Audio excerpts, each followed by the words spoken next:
Yung kahinahunan, isang virtue yun eh. Katangian ng isang tao yun. Hindi lahat ng tao merong ganon.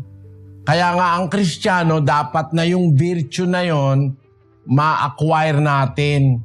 Maraming mga virtues na itinuturo ang Biblia, gaya ng pag-ibig.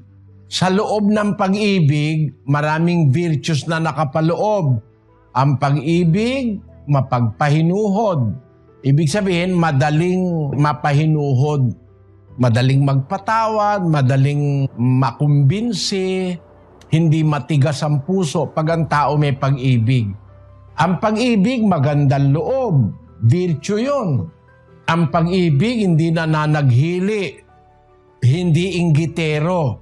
Ang pag-ibig, hindi nagmamapuri, hindi mapagpalalo, hindi nag-uugaling mahal.